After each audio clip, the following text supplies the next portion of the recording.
Shalom, happy birthday, congratulations untuk gereja ini.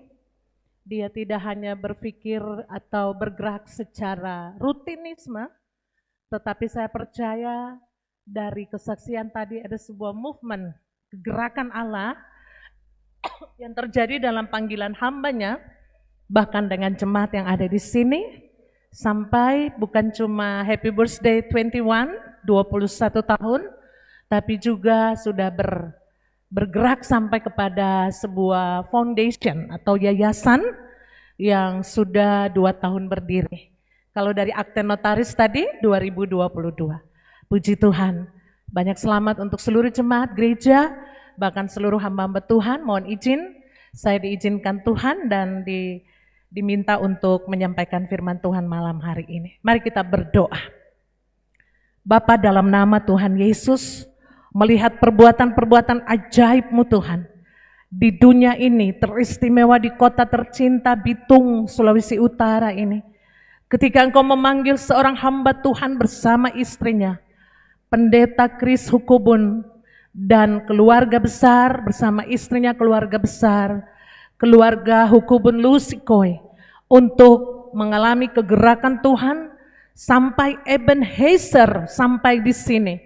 21 tahun berdirinya gereja ini adalah keajaiban dan anugerah-Mu yang besar. Memperingati perbuatan ajaib-Mu Tuhan. Di hari ini kami sudah memuji-muji Tuhan. Kami sudah bersuka cita di hadapan Tuhan. Kami sudah bersyukur. Saatnya kami mau mendengarkan apa yang Tuhan mau bicarakan untuk kami. Hamba-Mu hanya utusan-Mu Tuhan. Bersama dengan semua kami di sini merindukan berkat rohani, akan menguatkan, yang akan mengarahkan, bahkan akan memberikan lagi kekuatan baru, melanjutkan perjalanan dengan tidak menjadi lelah, berjalan dalam panggilan ilahi Tuhan, bersama jemaat Gereja Bethel Indonesia Anggur Baru saat ini. Kami siap mendengarkan firman-Mu Tuhan, berbicaralah untuk kami, di dalam nama Tuhan Yesus Kristus kami berdoa, amin. Baiklah Bapak Ibu kasih dalam Tuhan, mari kita buka Alkitab kita dan kita akan baca, ada 2 bacaan ya hari ini untuk mengingatkan kita. Saya percaya semua di dalam rencana Tuhan. Yang pertama kita baca 2 Korintus 10 ayat 3 sampai 5 dan kita akan lanjutkan pembacaan yang kedua ialah 2 Petrus 2. Ayat 19 sampai 22. Pembacaan pertama 2 Korintus pasal 10 ayat 3 sampai 5, demikianlah firman Tuhan. Memang kami masih hidup di dunia, tetapi kami tidak berjuang secara duniawi. Karena senjata kami dalam perjuangan bukanlah senjata duniawi, melainkan senjata yang diperlengkapi dengan kuasa Allah yang sanggup untuk meruntuhkan benteng-benteng. Kami mematahkan setiap siasat orang dan merubuhkan setiap kubu yang dibangun oleh keangkuhan manusia untuk menentang pengenalan akan Allah. Kami menawan segala pikiran dan menaklukkannya kepada Kristus. Bacaan yang kedua Bapak Ibu Saudara, kita akan lihat kenapa kita harus baca 2 bagian ini. Yaitu di dalam kitab 2 Petrus, pasalnya yang kedua, ayat 19 sampai ayat yang ke-22.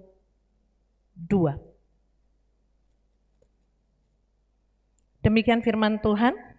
Mereka menjanjikan kemerdekaan kepada orang lain, padahal mereka sendiri adalah hamba-hamba kebinasaan. Karena siapa yang dikalahkan orang, ia adalah hamba orang itu. Sebab jika mereka oleh pengenalan mereka akan Tuhan dan Juru Selamat kita, Yesus Kristus, telah melepaskan diri dari kecemaran-kecemaran dunia, tetapi terlibat lagi di dalamnya, maka akhirnya keadaan mereka lebih buruk daripada semula. Karena itu bagi mereka adalah lebih baik jika mereka tidak pernah mengenal jalan kebenaran daripada mengenalnya tetapi kemudian berbalik dari perintah kudus yang disampaikan kepada mereka. Bagi mereka cocok apa yang dikatakan peribahasa yang benar ini. Anjing kembali lagi ke muntahnya dan babi yang mandi kembali lagi ke kubangannya. Amin. Demikianlah firman Tuhan. Yang berbahagia orang semua dengar firman ini dan menjadikan berkat untuk kita semua ketika kita melakukannya. Amin. Saya dengan Pak Pendeta Kris satu umur, ya. Saya di SMA Negeri 1 Ambon. Zaman itu Pendeta Kris ini adalah paskibraka dari Maluku yang dikirim ke Jakarta. Sementara ipar saya murid teladan yang dikirim ke Jakarta juga, ya. Jadi kami ini sama-sama ada di dalam rencana Tuhan, dan 24 tahun lalu terjadi tragedi kemanusiaan yang sangat besar dan tidak diingini oleh siapapun. Kalau disuruh memilih, saya nggak mau pilih untuk hidup dalam kerusuhan.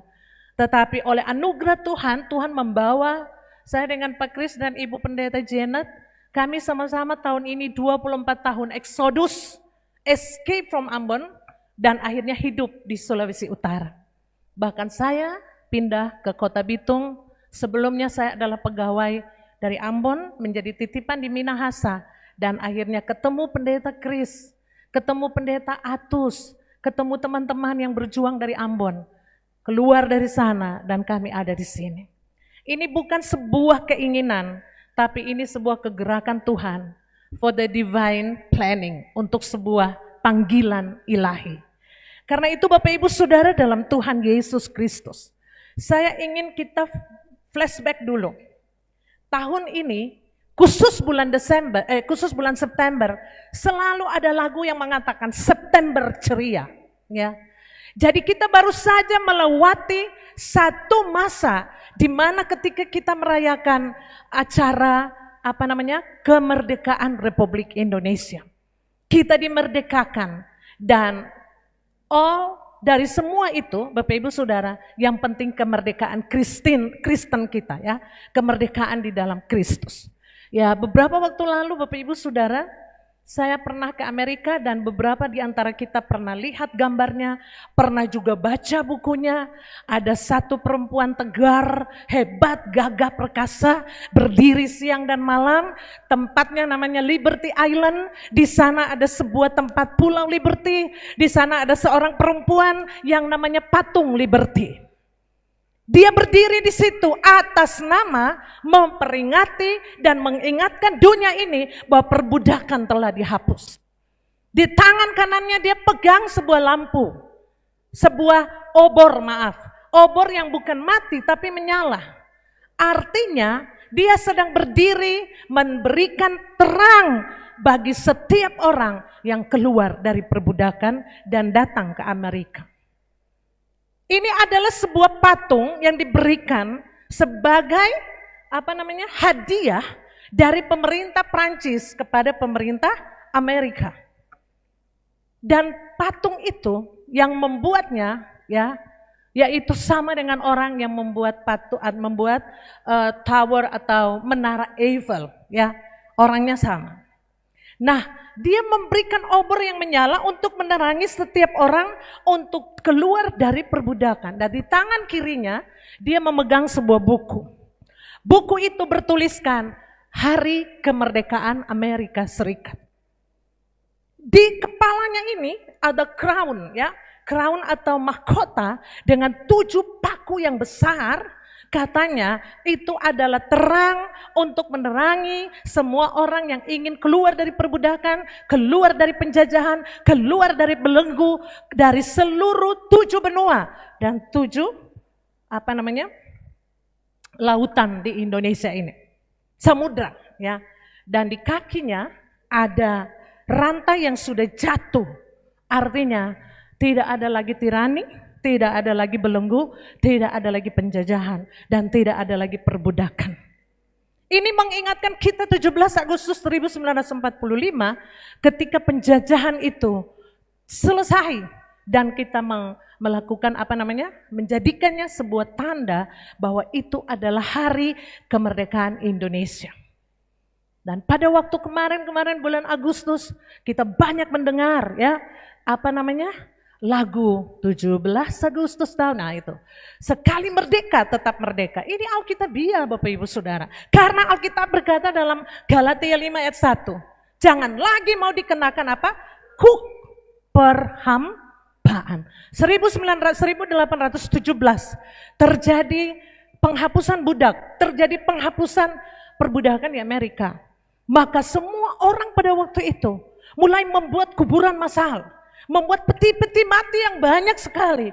Bukan untuk menguburkan para budak, tapi untuk memasukkan semua alat-alat perbudakan. Artinya ada kering-keringnya di kaki, ada belenggu, ada rantai, ada cap. Ada banyak hal yang taruh di badan daripada budak itu. Supaya apa? Supaya dimasukkan ke dalam peti dan dikuburkan. Nah, berarti betapa bodohnya kita kalau kita pernah dibudaki, kita pernah menjadi budak dosa, budak manusia, budak dari banyak hal ya. Bapak Ibu Saudara, ada banyak orang sudah merdeka secara rohani, tapi masih budak minuman keras, budak dalam persinahan, budak dalam banyak hal ya. Dan Tuhan mau ingatkan kita, kalau sudah merdeka bukan full stop atau titik. Kalau gereja ini 21 years old, sudah 21 tahun, bukan berarti kita bersyukur lalu kita diam. Tetapi hari ini, firman Tuhan ingatkan kita di 2 Petrus, jangan kita kembali lagi kepada perbudakan itu. Tapi bukan berarti kita diam, kita tidak buat apa-apa. The second coming of Jesus Christ, ini belum terjadi. Kita sedang waiting, kita sedang menanti dengan begitu banyak tanda-tanda yang membuat setiap nubuatan itu sudah mulai digenapi. Karena ini the time to be serious untuk menggunakan kemerdekaan ini. Dari bacaan kita tadi, khusus di dalam ayatnya 2 Korintus 10 ayat 3-5. Memang kami masih hidup di dunia. Kita belum di surga loh. Walaupun surga sudah menjadi bagian kita. Berarti kita masih berjuang. Tema kita dalam ulang tahun ke-21 malam ini, saya memberikan tema Keep Faith. Bukan fight ya, faith. And never give up. Kita tetap beriman dan jangan pernah menyerah. Kenapa? Karena the life must going on. Hidup ini, gereja ini masih berjalan. Berarti kita harus terus beriman. Kita harus berjuang and never give up. Tidak pernah harus bisa menyerah. Saya percaya tahun 2000 saya juga lari ke sini. Saya tidak tahu Pak Kris pakai apa, saya pakai Hercules. Ya. Dan kami tiba di sini nggak ada saudara, nggak ada siapa-siapa. Itu penderitaan yang sangat luar biasa bagi keluarga kami. Cuma pakaian di badan. Dengan semua keadaan yang sangat minim. Kalau tidak ada fighting spirit, tidak ada rasa roh untuk berjuang, maka kita akan give up. Ya, 21 tahun sudah mencetak sejarah di dalam penginjilan dan saya percaya dicatat di surga. Ya, bagaimana perjuangan hamba Tuhan ini bersama keluarga, bahkan bersama jemaat mula-mula di sini. Melewati setiap kesulitan. Bapak Ibu kekasih dalam Tuhan, kenapa kita harus keep faith, tetap beriman, karena perjuangan kita belum selesai. Perjuangan untuk tidak menyerah terhadap belenggu-belenggu dosa lagi. Perjuangan untuk tidak menyerah, untuk ditawan lagi oleh iblis secara gereja, baik secara lembaga, organisasi maupun organisme, yaitu pribadi kita yang adalah Ka'bah Allah, rumah Allah, di mana roh Allah diam di dalam kita. Di mana tubuh kita adalah handmaid-nya Allah. Mazmur 139, everybody kita ini semua diciptakan dengan dahsyat dan ajaib. Kita tidak lagi mau menyerah untuk diperhamba setelah dimerdekakan. Sehingga anjing tidak kembali ke muntahnya. Gereja Tuhan harus mempersiapkan gereja yang akan siap untuk diangkat dalam rapture kenaikan sebelum datangnya masa kesusahan itu. Jangan menyerah lagi terhadap keinginan-keinginan yang berjuang di dalam diri kita, yaitu keinginan daging. Dan gereja, saya ingat sekali Spurgeon, seorang penginjil besar, dia katakan, gereja adalah rumah sakit bagi para pendosa. Gereja tidak boleh alergi dengan orang berdosa. Saya banyak melayani di penjara, Bapak Ibu Saudara, di lapas-lapas. Dan persoalan yang paling fatal ketika mereka keluar, tidak ada gereja yang mau terima mereka. Masih takut dengan masa lalu, apalagi pembunuhan, perkosaan, dan sebagainya. Padahal mereka itu udah bertobat loh. Secara Injil, mereka itu dosa, mereka tidak diingat Tuhan lagi. Tapi banyak kali gereja alergi dengan orang berdosa. Tapi saya percaya 21 tahun ini, gereja ini telah menjadi rumah sakit bagi para pendosa. Untuk mengalami, dibebaskan dari penyakit dosa, dibebaskan dari hama-hama dosa, dibebaskan untuk siap menanti, waiting for the second coming of Jesus Christ. Beberapa waktu lalu saya melayani di Belanda, Bapak Ibu Saudara. Dan saya menemukan gereja tinggal monumen. Gereja hanya menjadi apa di Eropa, Bapak Ibu Saudara? Museum, diskotik. Gereja adalah tempat berjualan. Tidak lagi ada generasi muda menjadi tulang punggung gereja dan bangsa ini untuk dibina di dalam gereja. Dan gereja menjadi tempat wisata. Padahal gereja ini adalah corong untuk menyampaikan berita keselamatan. From generation to generation. Dari generasi ke generasi. Bahkan sampai dia datang yang kedua kali. Karena itu Bapak Ibu kekasih di dalam Tuhan. Babi disebutkan. Babi tidak balik lagi. Mandi lagi ke kubangan. Ya. Beberapa waktu lalu saya masih ingat, saya memberikan dalam khotbah perbedaan jatuh dalam dosa di dalam gereja dengan tinggal dalam dosa, tapi mereka ada di gereja. Itu ada perbedaannya. Kucing kalau jatuh, lompat sana, lompat sini, lompat sana, putak jatuh di dalam lumpur. Dia tidak akan tinggal di situ. Karena namanya jatuh dalam dosa. Dia akan berjuang untuk keluar. Dan gereja berusaha untuk menarik tangan para orang yang jatuh ini keluar. Lalu kemudian apa Bapak Ibu Saudara? Dia membuang, goyang-goyangkan badannya. Dia menggosok-gosok bulunya di kayu atau di tempat supaya lepas kotor itu. Tapi babi, bukan baby ya, bukan babs, ini babi. Dia kalau jatuh dalam kubangan, dia bilang, waduh ini sudah waktu Tuhan. Memang ini kerinduan saya, karena memang hidupnya suka ada di dalam kubangan. Dan itu masih ada banyak di gereja. Kita tidak boleh tutup mata. Beberapa waktu lalu saya khotbah, saya katakan, hamba Tuhan, para pendeta, penginjil, siapapun namanya, bukan superior orang itu. Tapi dia harus hidup, keep faith, dengan terus beriman. Bila perlu keep fight, ya, berjuang. Dan tidak pernah menyerah, never give up. Saudara kasih dalam Tuhan Yesus Kristus. Berjuang yang bagaimana? Karena itu kita di-aware hari ini oleh firman Tuhan. Kita di-warning. Mari buka Efesus 5. Kekasih-kekasih Tuhan ini jenis perjuangan gereja secara organisasi maupun secara organisme. Firman Tuhan katakan dalam kitab Efesus pasalnya yang kelima. Galatia, Efesus. Dikatakan, Efesus 6. Perjuangan kita di dalam ayat 12 dari Efesus 6. Karena perjuangan kita bukanlah melawan darah dan daging.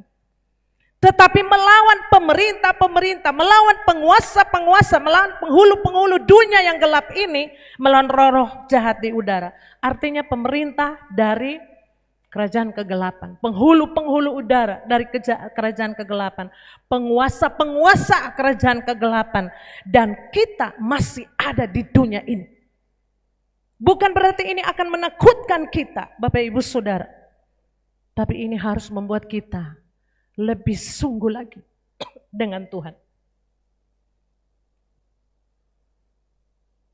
Kekasih-kekasih Tuhan, geopolitik dunia harus mengubah paradigma berpikir kita.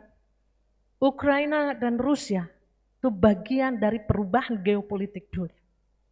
Israel dengan Palestina menyebabkan kita mulai prepare, mulai berpikir lebih rohani untuk gereja Tuhan ke depan. Untuk gereja Tuhan mempersiapkan diri. Karena tanda-tanda ini membuktikan the time is too short. Waktu sudah singkat. The life is too short. Hidup ini sangat pendek. Kita tidak tahu kapan. Kekasih Tuhan. Bangsa Israel secara panggilan dan kesayangan Tuhan. Dia dipanggil Tuhan secara khusus menjadi umat pilihannya. Umat kesayangannya. Saya bicara tentang panggilan Tuhan. The calling of God. Tapi dia pemberontak. Dia harus berjuang untuk menunjukkan kepada Tuhan, betul Tuhan, kemarin saya tegar tengkuk. Kemarin saya bangsa yang jahat di mata Tuhan. Saya bangsa yang tidak setia. Tapi hari-hari ini Tuhan tidak perlu datang dan menyampaikan lewat Musa. Sudah ada gereja-gereja Tuhan yang berdiri di kota ini. Untuk membuat kota ini memiliki warga-warga gereja yang berkualitas. Tidak cukup hanya menulis tentang kuantitas, tapi mencetak sejarah Kristus ada di setiap warga gereja. Karena itu gereja diizinkan Tuhan. Secara eklesia, orang-orang yang dipanggil keluar dari kegelapan, bersatu menjadi gereja. Mereka adalah orang-orang yang keluar dari kegelapan, masuk ke dalam terang yang ajaib. Mereka adalah gereja dalam 1 Petrus, di mana mereka adalah imamat yang raja di imam-imam Allah. Anak-anak raja, imamat yang rajani, umat kesayangan Allah, umat pilihan Allah. Yang berdiri different with the world. Berbeda dengan dunia ini. Bapak Ibu Saudara dalam Tuhan.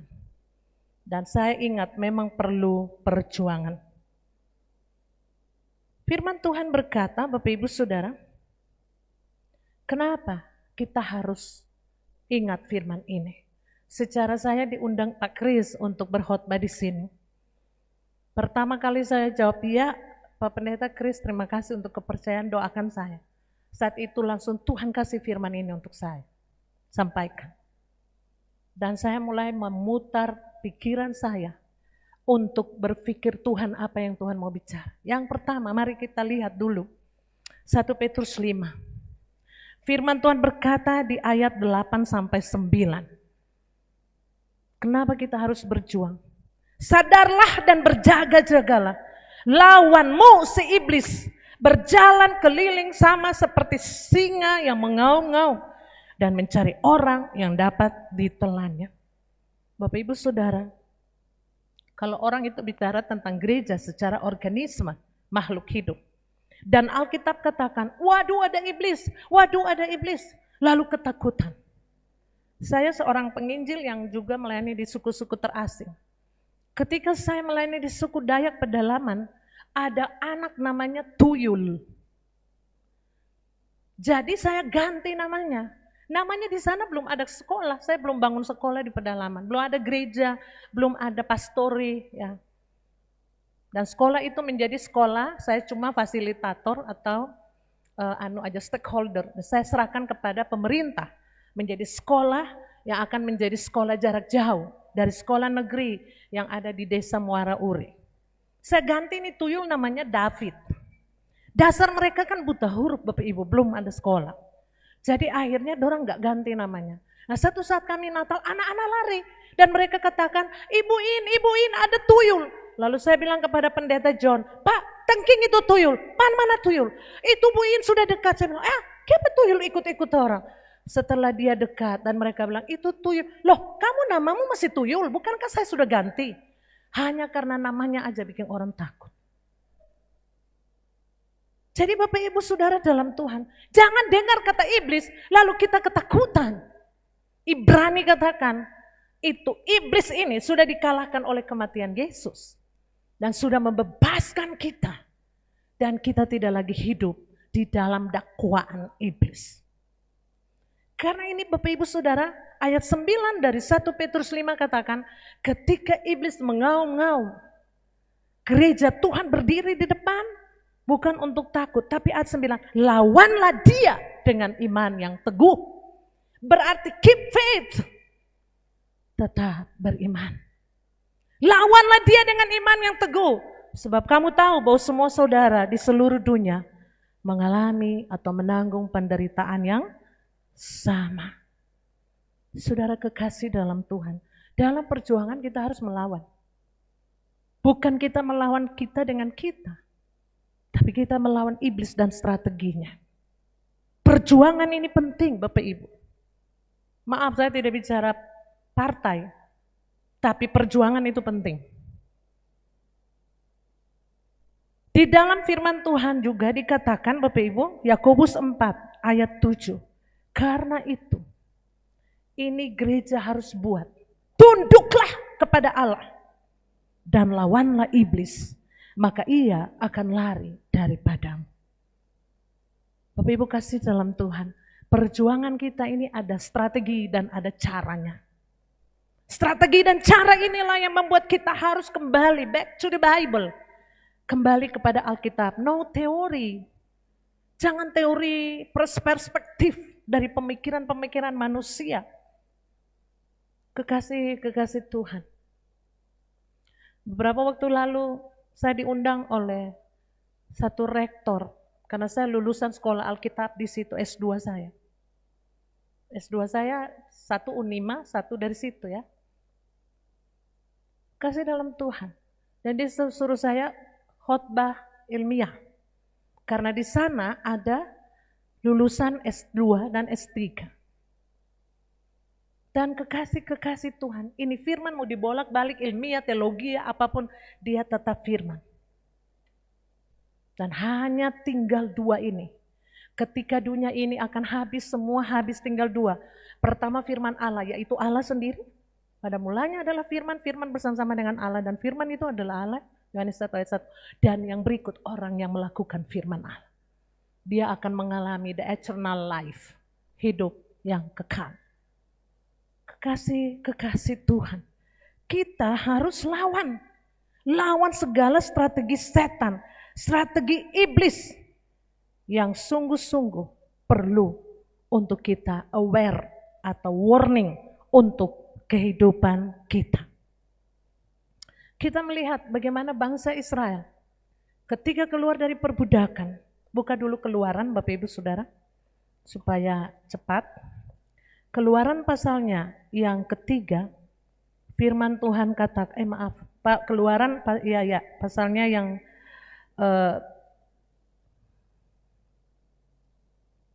ini Kejadian. Keluaran pasalnya yang kedua, firman Tuhan katakan begini. Lama sesudah itu matilah Raja Mesir, tetapi orang Israel masih mengeluh karena perbudakan. Dan mereka berseru-seru, sehingga teriak mereka minta tolong karena perbudakan itu sampai kepada Allah. Allah mendengar mereka, mengerang, lalu mengingat kepada perjanjiannya dengan Abraham, Ishak dan Yakub. Maka Allah melihat orang Israel itu dan memperhatikan mereka. Ketika kita dalam perbudakan ada 4 hal respons Allah kepada kita. Bapak Ibu jangan kira di gereja itu banyak orang yang berjuang. Berjuang menghadapi hidup, berjuang menghadapi keadaan dan kenyataan. Life is a reality. Hidup ini realistis, enggak dreaming, enggak mimpi. Kita bukan lagi tidur, tapi kita lagi berjaga-jaga. Dan Alkitab mencatat, ketika erangan perbudakan itu naik kepada Allah, maka ayat 24 katakan Allah mendengar. Mereka mengerang. Yang kedua, Allah mengingat perjanjiannya. Yang ketiga, Allah melihat orang Israel yang menderita itu. Dan yang keempat, Allah memperhatikan. Ada banyak orang cuma lihat, tapi dia tidak memperhatikan. Oh itu. Bapak Ibu Saudara dalam Tuhan. Suatu saat ada acara di depan rumah saya, di Citraland. Ada seorang jenderal orang sini ya, anaknya dilantik jadi dokter. Dan hanya bikin acara sabuannya itu tendanya sampai ke muka rumah saya. Dan pakai juga rumah saya halaman. Tiba-tiba datanglah seorang ibu dan dia katakan, "Ibu boleh tanya, Ibu In rumahnya di mana ya?" Loh, dalam hati saya bukan saya ini Ibu In. Ibu In yang mana ya? Ibu In orang Ambon. Oh, maksudnya ibu yang tinggal di Citraland lorong sini, Westminster Park ini? Iya, yang melayani di suku Dayak. Dalam hati saya kan saya. Lalu saya tunjuk, ini rumahnya Ibu In. Saya kan duduk pas di muka rumah saya kan berhadapan dengan Pak Jenderal punya rumah. Lalu dia tanya, di dalam orang-orang ini, boleh Ibu kasih tunjuk mana Ibu In? Ternyata kan saya sendiri tuh Ibu In. Ada banyak orang mengetahui kita tapi dia tidak tahu siapa kita. Tapi Allah, omniscience, dia sangat mengerti kita. Israel baru mengeluh, dia sudah teriak. Waktu mereka dalam kelaparan dan mereka pindah karena Yusuf. Dan akhirnya tinggal situ dalam perbudakan. Bukan berarti Tuhan lupa. Bapak Ibu Saudara dalam Tuhan. Tetapi ayat 7 dari Keluaran 3. Dan Tuhan berfirman, aku telah memperhatikan dengan sungguh kesengsaraan umatku di tanah Mesir. Dan aku telah mendengar seruan mereka yang disebabkan oleh pengerah-pengerah mereka. Aku mengetahui penderitaan mereka. Seberapa kita yang belum pernah keluar dari perbudakan secara pribadi yang tidak terkalimatkan kepada orang, tapi kita masih memelihara perbudakan itu. Ingat baik, Tuhan tahu. Dan dia sedang, keselamatan itu masih ada sampai hari ini. Dia masih menanti kita. Seperti seorang bapak yang membuka tangan, every day he's waiting for the son to come back. To coming back. Dia menunggu anak yang terhilang ini kembali. Tapi tidak duduk di dalam rumah, tidak lagi nonton TV, atau tidak lagi dengar lagu, atau lagi membaca. Dia duduk di muka pintu. Dan ketika anaknya tiba, dia berlari mendapatkan anak itu. Gereja Tuhan harus mengakses. Ada begitu banyak orang berdosa untuk mendapatkan tempat yang indah di hati Tuhan lagi. Mendapatkan lagi kasih Bapa. Sebagaimana Yesus atau sebagaimana Tuhan Allah memperhatikan orang Israel. After mereka dibebaskan. This is the big problem. Ini ada masalah besar. Buka Bilangan 14 ya. Ini yang akan mengingatkan kita semua bahwa itu bisa terjadi untuk semua kita.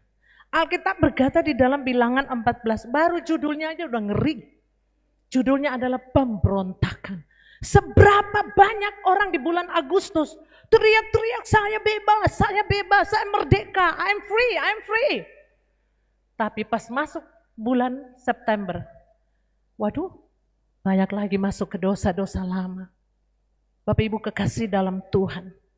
Firman Tuhan katakan pemberontakan Israel terjadi bukan karena mereka belum dibebaskan. Tapi justru pada saat mereka sudah dibebaskan. Seberapa banyak gereja Tuhan masih ada di dalam gereja orang-orang yang belum terbebas secara pribadi dengan Tuhan. Saya kadang-kadang kalau baca kata-kata itu Bapak Ibu masih aja air mata ini menetes. Kata-kata apa? Kata-kata di mana perkataan yang ke-6 dari Yesus, Tuhan kita di kayu salib. Kan ada 7 tuh. Yang ke-6, dia katakan, it is finished. Bahasa asli untuk pendeta-pendeta di sini tahu. Lesos epen tetelestai. Dari kata teleo, artinya finish, selesai. Yesus sudah menyelesaikan perbudakan kita. Tapi sebanyak mungkin banyak orang yang mengaku I'm Kristen, belum bebas karena dia belum selesai dengan Yesus. Kita tidak perlu pergi selesaikan dengan pendeta. Ketika firman Tuhan datang menyapa kita, karena kemerdekaan ini dipakai untuk apa, Bapak Ibu Saudara? Buka Lukas 2, ya. Ini bukan khotbah Natal. Di dalam kitab Lukas pasalnya yang kedua, seberapa kita yang sudah dibebaskan, diingatkan lagi. Yang belum dibebaskan, mari lepaskan dirimu dari perbudakan-perbudakan yang ada. Alkitab berkata di dalam Lukas pasalnya yang kedua, bagaimana roh Tuhan ada pada Lukas 1 ayatnya yang ke-68. Terpujilah Tuhan Allah Israel sebab ia melawat umatnya dan membawa kelepasan baginya. Di dalam Alkitab versi yang lain dikatakan membawa kemerdekaan. Yesus melawat dunia ini untuk memerdekakan kita, melepaskan kita. For what? Untuk apa? Alkitab berkata, ayatnya yang ke-71 dari Lukas 1.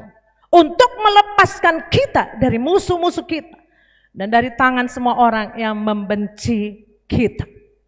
Dan ayatnya yang ke-74. Supaya kita terlepas dari tangan musuh. This is the point. Ayat yang ke-74b. Dapat beribadah kepadanya tanpa takut. Ayat 75. Dalam kekudusan dan kebenaran di hadapannya seumur hidup kita. 21 tahun perjuangan gereja ini. Sebenarnya tujuannya untuk semua orang dapat beribadah tanpa takut kepada musuh, yaitu iblis yang terus meneror, yang terus mendakwa. Mereka dibebaskan dan mereka bebas untuk beribadah. Beribadah dengan menyerahkan tubuhnya sebagai persembahan yang hidup, yang kudus dan yang berkenan kepada Allah. Sebab itu adalah ibadah yang sejati. Gereja mengakseskan ini sehingga orang-orang yang datang ke gereja semua orang pulang dengan senyum. Saya ingat beberapa waktu lalu saya dengan Pak Wali Kota, ya. Saya sebut dengan hormat Bapak Moritz Mantiri bersama Ibu, bersama adiknya Pak Geraldi dan beberapa orang lagi ya. Dari dinas kami pergi ke Texas, Houston. Hari Sabtu Pak Moritz tanya Pak Wali Kota yang sekarang tanya ke saya, besok orang gereja di mana Bu ini? Saya bilang terserah Pak Wali. Waktu itu masih wakil wali kota. Dekat-dekat, Pak, sudah ada di Houston ini.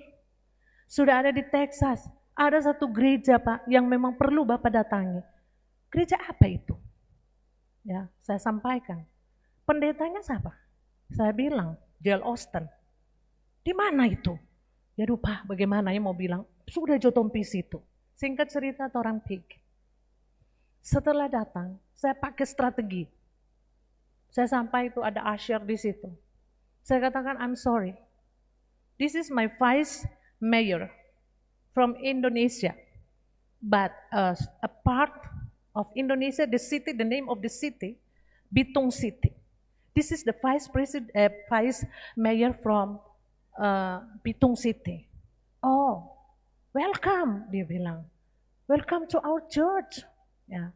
Dan saya katakan, this is the first time. Oh yes, maka dibawalah Pak Moritz, Ibu Rita, keluarga dan beberapa kepala dinas. Kami duduk di depan, seperti begini panggungnya. Dan saya bangga membawa Pak Moritz bisa ada di gereja itu. Dan itu pengalaman unforgettable banget. Dan saya tidak pernah lupa, 24 malam, besok 25 hari Natal. Kami ada di Padang Efrata. Saya disuruh khotbah. Memang saya totofore. Saya cuma pegawai kesra, khotbah di hadapan wali kota, wakil wali kota dan semua. Tapi Pak Wali bilang, Ibu ini yang khotbah. Darah Tuhan. Tapi saya pernah khotbah di Goa, di Padang Efrata. Jemaat saja Pak Wali dulu, Pak Lomban. Sekarang Pak Wali, Pak Moritz Mantiri. Dan rombongan itu. Sesudah khotbah kami langsung old and new di satu tempat. Yang sekarang Palestina, Bapak Ibu Saudara. Sekarang Palestina, saya berpikir sudah bakar itu.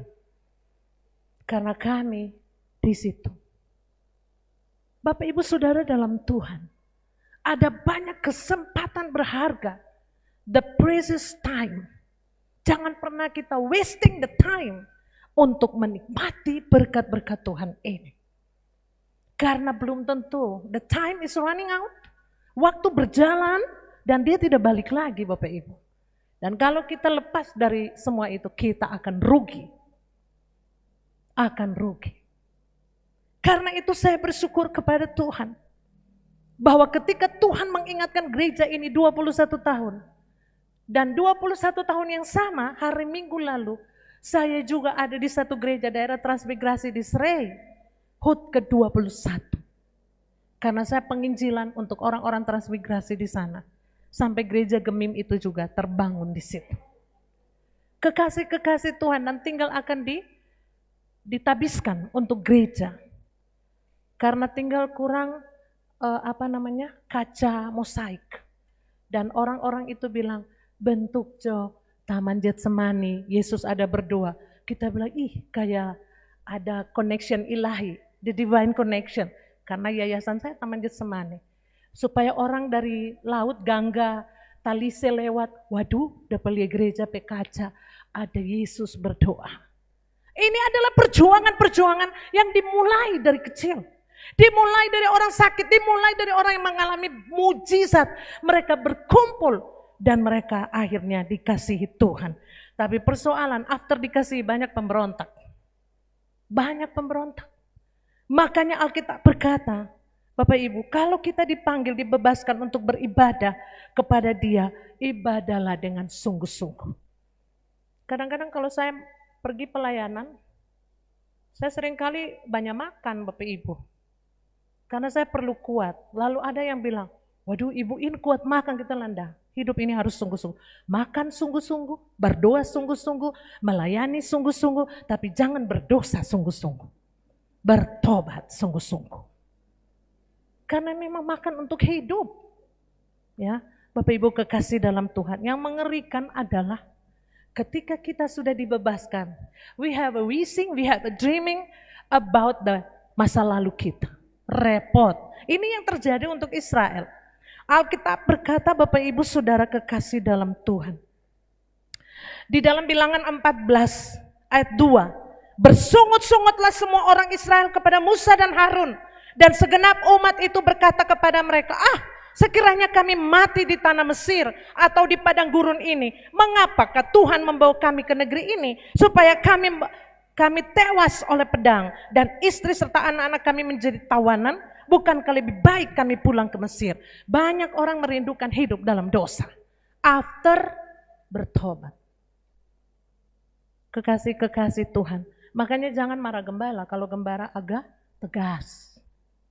Jangan marah atau misunderstanding dengan gembala kalau gembala agak marah. Karena enggak mau dong, ya. Gereja berisi orang-orang yang asal nama agama Kristen. Tapi agama ini tidak membawa saya ke surga, kecuali dalam agama ini saya bertemu dan setia kepada Yesus. Mereka mulai merindukan makanan enak, merindukan tuh balanga goreng yang penuh dengan daging-daging yang melimpah. Mereka ingin yang hidup enak, kembali kepada kehidupan-kehidupan dosa dalam perbudakan. Dan mereka bersungut. Bapak Ibu kasih dalam Tuhan, yang paling parah lagi dan sering membuat hamba Tuhan itu menderita adalah ayat 10 dari Bilangan 14. Sesudah mereka memberontak, Alkitab berkata ayat 10, lalu segenap umat itu mengancam hendak melontari kedua orang itu dengan batu, tetapi tampaklah kemuliaan Tuhan di kemah pertemuan kepada semua orang Israel. Tuhan berfirman ayat 11 kepada Musa, berapa lama lagi bangsa ini menista aku, dan berapa lama lagi mereka tidak mau percaya kepadaku, sekalipun sudah ada segala tanda mujizat yang kulakukan di tengah-tengah mereka. Ada banyak jemaat di sini yang sudah mengalami tanda mujizat Tuhan. Ada banyak orang di sini karena perjuangan doa puasa dari hamba Tuhan, perjuangan doa puasa dari semua plan-plan Tuhan, kita mengalami banyak berkat Tuhan, banyak sekali. Bapak Ibu Saudara kasih dalam Tuhan. Karena itu mari kita lihat, ada perjuangan yang mana yang Tuhan mau. Perjuangan yang bagaimana? Sekedar seperti every day the same things? Setiap hari sama? Monoton? No movement? Just monument? Tuhan juga tidak inginkan. Roh Kudus masih bekerja sampai hari ini. Karena itu kekasih Tuhan, mari kita tunduk kepada Allah dan kita berjuang bersama dengan Kristus. Perjalanan kita masih panjang. Jadilah kuat anakku. Jangan pernah lelah bersama dengan Yesus. Tidak pernah menjanjikan hal yang lebih, tapi dia menjanjikan, dia menyertai kita dimanapun dan dengan situasi apapun kita berada. Karena itu yang pertama, bagi yang sudah mulai menyerah, yang pertama, gereja ini mengumandangkan di hari ke-21 ini, untuk saya, untuk Bapak Ibu para undangan, maupun juga jemaat Tuhan di tempat ini. Apa yang saya harus buat di dalam perjuangan ke depan ini? Kenapa saya harus menyerah? Saya harus lebih lagi kuat. Be strong in Jesus. Gereja-gereja tutup di Eropa, gereja-gereja tutup. Saya pergi ke Paris, saya pergi ke Prancis itu. Bapak Ibu, cuma tinggal orang datang bawa foto-foto dalam gereja. Relief-relief gereja, hanya tinggal kenangan. Di Belanda, di Jerman. Saya berkata kepada beberapa pendeta, kalau ada kesempatan keluar, stop dulu ke Israel. Pergi lihat bagaimana gereja-gereja yang sudah mati dan tidak ada lagi orang di dalamnya. Dan marilah belajar dari hal itu, hamba-hamba Tuhan. Kalau kita ke Israel, kita napak tilas tentang perjalanan dan kaki Yesus yang pernah menginjak bumi ini. Tapi kita lihat kegerakan-kegerakan, the Holy Spirit, Roh Kudus pernah terjadi melawat Eropa, melawat tempat-tempat itu, dan mereka datang ke sini menjadi sending, menjadi misionari, menjadi orang-orang yang mewartakan Injil. Tapi sekarang di sana hampir tidak ada. Saya memimpin gereja dan yang paling saya senang gereja Minahasa Internasional, Minahasa di Belanda. Waduh, mereka semangat Bapak Ibu. Yang lebih semangat lagi datang saya dari jauh. Saya tiba di Amsterdam, langsung disambut dengan apa? Panada. Waduh, sama dengan ada di sini Bapak Ibu Saudara. Tapi mereka kalau menyanyi lompat, biar nenek-nenek Tuhan lompat. Ya, dan pernah kerja di Inggris di kedutaan, waduh, mereka kalau menyanyi semangat. Karena apa? Mandi di hati itu Roh Kudus. Mari kita lihat. Yang pertama, bagi yang sudah mulai redup, bagi yang sudah mulai seakan-akan mana-mana aja. Yes or no or jodang. Mari kita lihat yang pertama, supaya kita kuat menghadapi dan never give up. Khusus untuk pesan bagi kita, saya, Bapak Ibu dan gereja. 1 Samuel 30. Mari kita memperkuat kepercayaan kita kepada Tuhan dengan cara setia kepada apa yang Tuhan mau. 1 Samuel pasal 30, Bapak Ibu Saudara dalam Tuhan. Firman Tuhan berkata, di dalam ayat 4. Lalu menangislah Daud dan rakyat yang bersama-sama dengan dia itu dengan nyaring sampai mereka tidak kuat lagi menangis. Bapak Ibu, ada kalanya hidup ini membuat kita menangis. Dan kadang-kadang kita, Tuhan, aku tak sanggup lagi menerima derita ini, mungkin saja. Ayat 5, juga kedua istri Daud ditawan, yaitu Ahinoam perempuan Yisrael dan Abigail bekas istri Nabal orang Karmel itu. Ayat 6, this is the point. Dan Daud sangat terjepit karena rakyat mengatakan hendak melempari dia dengan batu. Seluruh rakyat itu telah pedih hati, masing-masing karena anaknya laki-laki dan perempuan. Tetapi Daud menguatkan kepercayaannya kepada Tuhan Allahnya. Bapak Ibu jangan kira hamba-hamba Tuhan ini gak ada pergumulan. Saya percaya Pak Kris sama dengan kita, banyak pergumulan.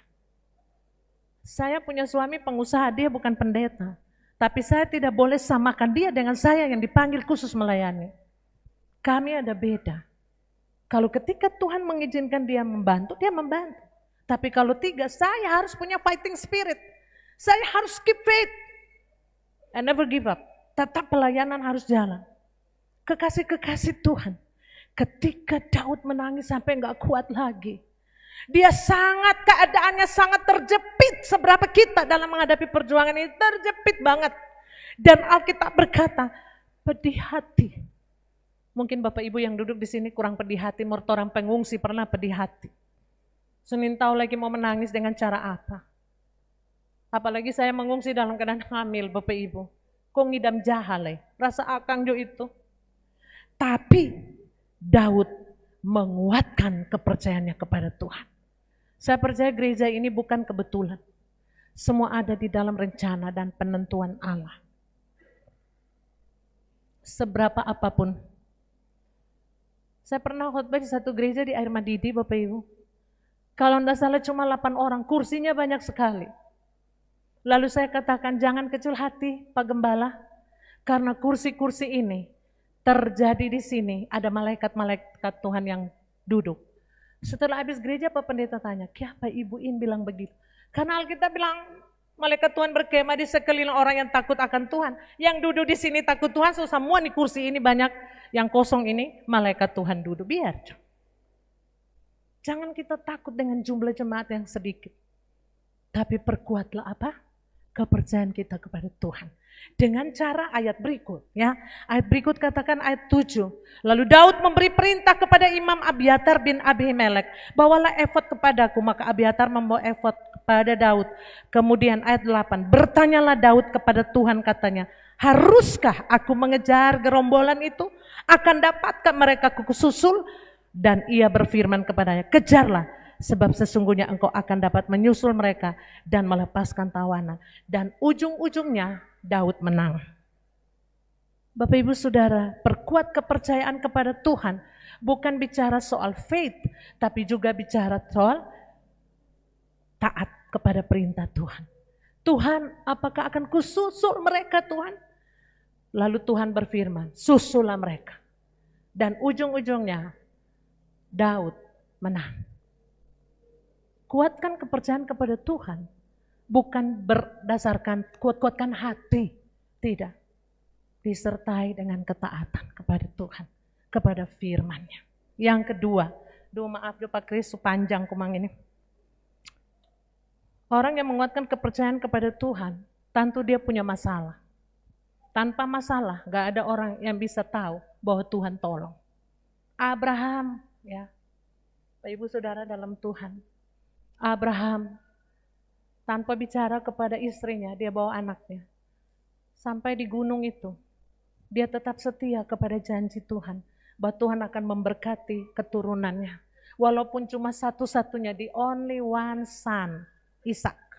Tapi Tuhan bilang, bagi pada dia, korbankan dia untukku.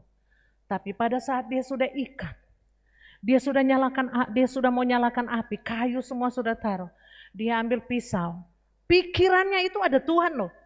Dia bukan cuma asal, tapi dalam pikiran dia ada di dalam Ibrani 11, saksi-saksi iman. Abraham berpikir bahwa Tuhan sanggup membangkitkan orang yang sudah mati.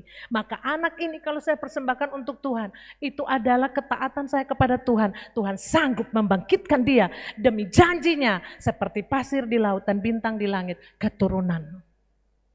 Ini menguatkan kepercayaan kepada Tuhan. Disertai dengan ketaatan. Yang kedua Bapak Ibu Saudara, Mazmur 84. Ya. Mazmur 84, barang ada berapa Ibu yang cuma 3? Karena khotbah saya sudah mau habis. Setelah menguatkan kepercayaan kepada Tuhan, Mazmur 84 Bapak Ibu Saudara dalam Tuhan. Firman Tuhan katakan di dalam ayatnya. Saya lihat dulu. Ayatnya yang ke-6. Ayat 5, 6, dan 7. Berbahagialah orang yang diam di rumahmu, yang terus-menerus memuji-muji engkau. Saya tadi lihat Ibu Vivi pimpin puji-pujian, rasa-rasa aduh Tuhan pesdap dong terendah puji Tuhan. Luar biasa dikuasai dengan roh puji-pujian. Tuhan bilang berbahagia loh. Nah ini Tuhan bilang di dalam ayatnya yang ke-5 firman Tuhan katakan, yang diam di rumahmu dan terus-menerus memuji-muji engkau. Ayat 6, berbahagialah manusia yang kekuatannya di dalam engkau. Ayat 7, apabila melintasi lembah Baka, mereka membuatnya menjadi tempat yang bermata air. Bahkan hujan pada awal musim menyelubunginya dengan berkat. Mereka berjalan makin lama makin kuat, hendak menghadap Allah di Sion. Saya beberapa hari lalu nonton Israel dengan Palestina. Lalu saya dapat ini kata lembah Baka. Ternyata lembah itu ada di Libanon.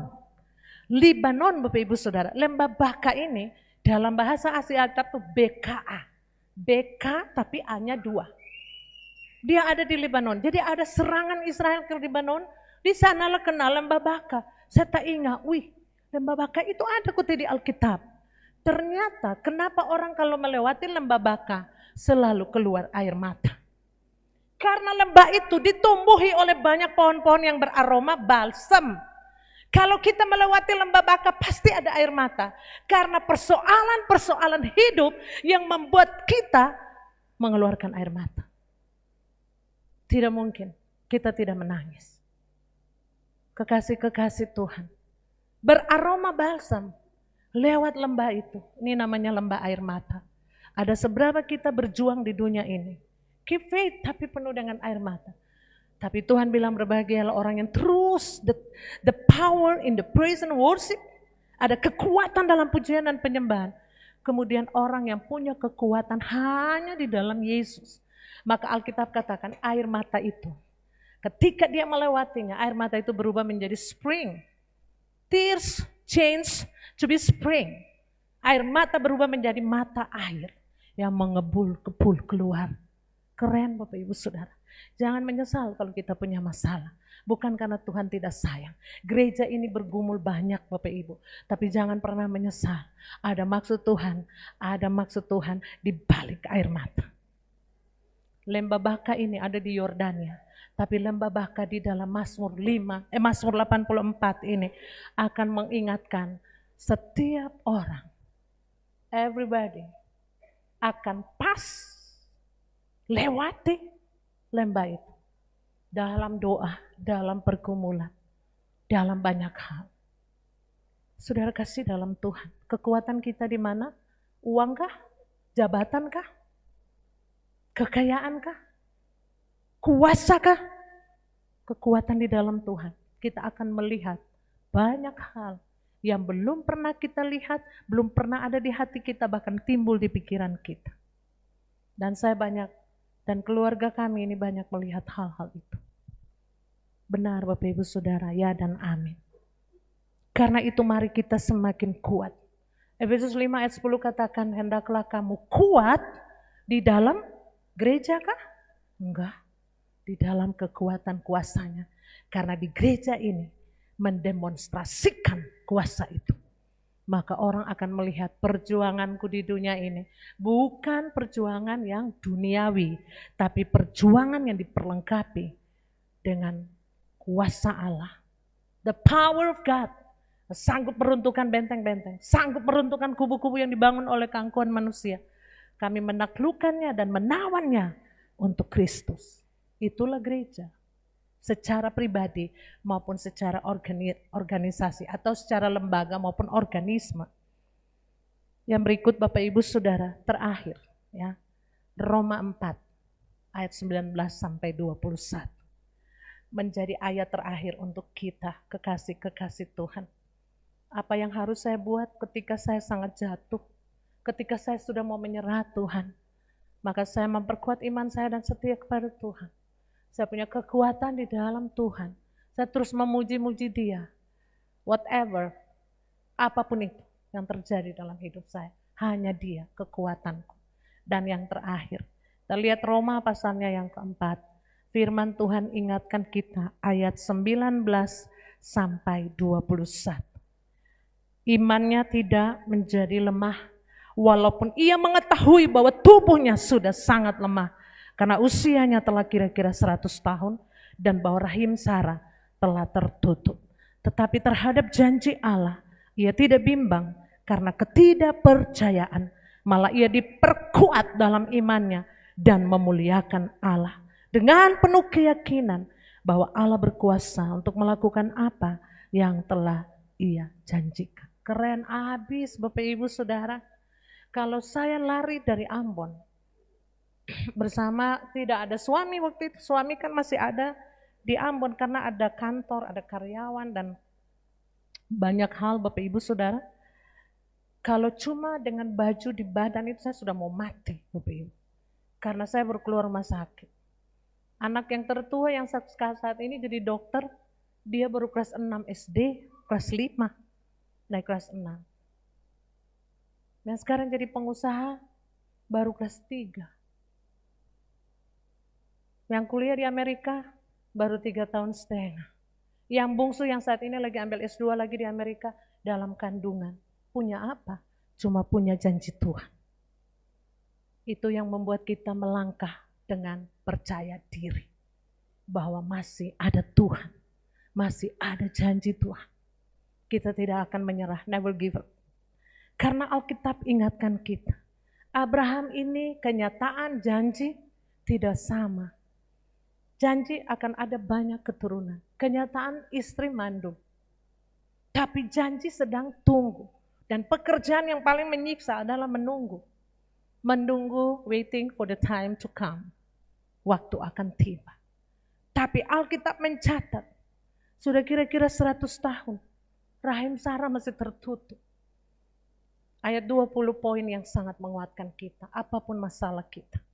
Bahkan gereja ini, tetapi terhadap janji Allah, ia tidak bimbang.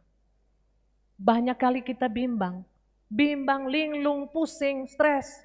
Karena kita tidak back to the Bible, kembali kepada janji Allah. Kita mulai mikir-mikir kekuatan apa saya punya ya. Kira-kira saya bisa pakai strategi apa. Kekasih Tuhan. Malah ia diperkuat dalam imannya dan memuliakan Allah. Kenapa dia diperkuat? Karena dengan penuh keyakinan ayat 21. Dia tahu Allah berkuasa melaksanakan apa yang telah ia janjikan. Bapak Ibu Saudara dalam Tuhan, manusia, jangankan orang, istri, suami, baku janji jo, belum tentu bisa lakukan. Mungkin karena situasi tidak mengizinkan. Mungkin karena keadaan belum mengizinkan, tapi so janji. Kalau saya sebagai istri, saya nggak mau berkelahi suami saya. Ini suami saya ada janji saya mobil.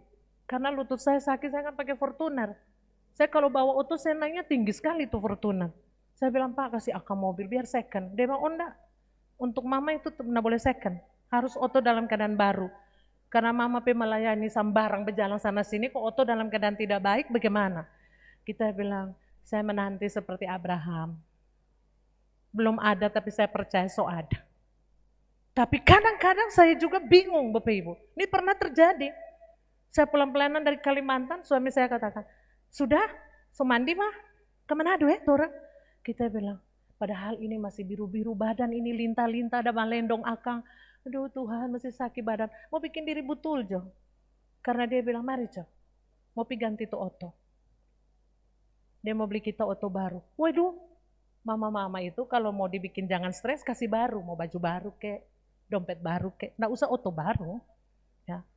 Kasih saja sesuatu yang baru. Karena kasih setia Tuhan selalu baru. Amin. Kenapa nih bapak-bapak kasih mama-mama lama-lama terus? Ya, baju lama masih boleh pakai. Dalam nih mau. Tuh barang-barang itu mengingatkan kita masa-masa susah. Tapi Bapak Ibu kasih dalam Tuhan. Janji itu penting. The promises of God is my strength. Itu kekuatan saya. And I'm waiting. Selalu, always. Kekasih-kekasih Tuhan. Saya tutup dengan ayat ini. Firman Tuhan berkata di dalam Bilangan 23 ayat 19, Allah bukanlah manusia. Amin. Sehingga ia berdusta, bukan anak manusia sehingga ia menyesal. Bahkan ia berfirman dan tidak melakukannya, atau berbicara dan tidak menepatinya. Gereja menjadi corong pemberitaan Injil dan firman Allah untuk orang mengenal Kristus. Happy birthday untuk 21 tahun. Kiranya firman Tuhan ini menguatkan kita. Membuat kita tidak akan berhenti. Sekalipun kursi-kursi yang dulu penuh jadi kosong, itu bukan masalah. Itu proses. Atau sekalipun saya tidak seperti dulu lagi, Pak Kris maksud dah. Duh, 26 tahun yang 62 tahun beda doe. Beda lah. Saya kenal Pak Kris dulu itu beda. Gagah. Sekarang kasihan bukan berarti, aduh kasihan bukan. Seperti Abraham.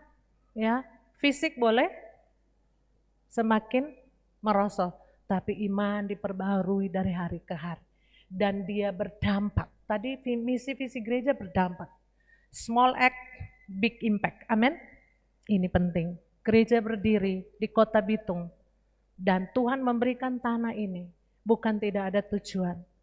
The divine planning of God untuk gereja ini sedang dilaksanakan. Dan Tuhan sedang memakai. Kuatkanlah hatimu, perkuat kepercayaan kepada Tuhan. Supaya jangan menyerah. Kekuatan kita dan juga the power of the praise and worship di dalam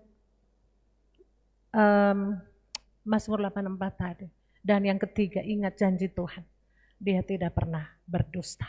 Dia akan melakukannya bagi kita. Amin. Tuhan Yesus memberkati kita semua.